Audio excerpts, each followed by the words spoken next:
29-күнү Борборуздагы Ишеналы Арабаев атындагы мамлекеттик университетте эл аралык жашлай коому уюштурган Кыргызстанда бала бакчада жана мектепте саламат жашоо таалим-тарбия программасын ишке ашыруу темасында тегерек стол өткөрүлдү. Жыйынга окуу жайдын, мектеп жана бала бакчадан келген мугалим-тарбиячылар катышышты.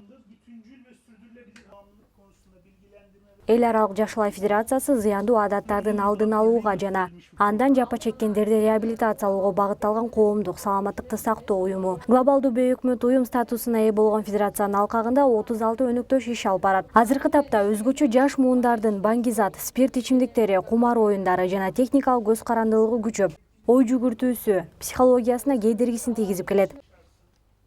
Жашлай коому жогоруда аталган зыяндуу адаттарды жок кылуу, алдын алууга багытталган дени сак жаштар менен дени сак коом өлкө куралат деген уюм Кыргызстандын бүткүл аймагына тарап, ишке ашса деген тилеги бар экенин Жашлай коомунун төрагасы билдирди.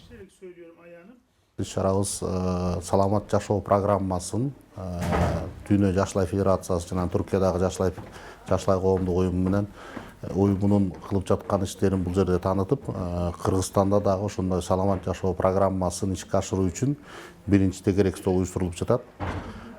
Бул программа жаш балдарга, бала бакчадан баштап университет жашына чейинки бара турган балдарга профилактикалык маанилүү болгон жакшы бир программа болуп атат. Муну ошо биз бул жерде Арабаев университети менен, педагогик университети өзүңөр билесиңер, ошо Арабаев университети менен ушуну бир тегерек столдо талкуулап, мугалимдер менен, мугалимдерден кандай эмелер келет бизге, сунуштар келет. Муну Кыргызстанда кантип ишке ашырсак болот деген бир эмеде ойдо тегерек стол уюштуруп жатабыз.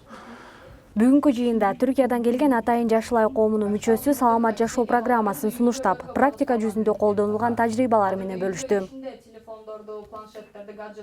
Белгилүү болгондой, Түркияда 4 жыл аралыгында 11 миллион адамга дени сак жашоо тууралуу маалымат берилип, баңгизат колдонуу бул жылдар аралыгында бир топ азайган.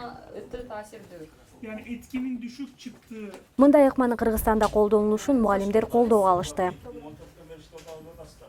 Эми бул Жашлай коому деген дүйнөдө белгилүү коомдордун бири. Негизи бул Түркия мамлекетинен негизделип, мунун негизги максаты ушул алдын ала өспүрүмдөргө, жаш балдарга бала бакчадан баштап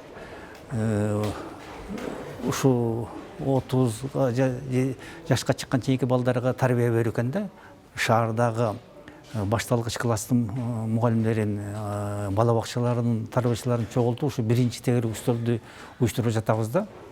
Анан эми ушул мындай иш келечекте ушу орусча айтканда постоянно мындай адатка айландыргандай кылбасак кылат го деген оюбуз бар да. Тегерек столдун жүрүшүндө мугалимдер тарабынан суроолор, сунуштар ортого салынды. Адатта мектептерде бул сыяктуу темалар үстүндө атай мугалимдер иш алып барса, уюмдун негизги максаты мектеп жашына чейинки балдардан тартып, ата-энелерге чейин дени сак жашоого чакыруу болуп саналат.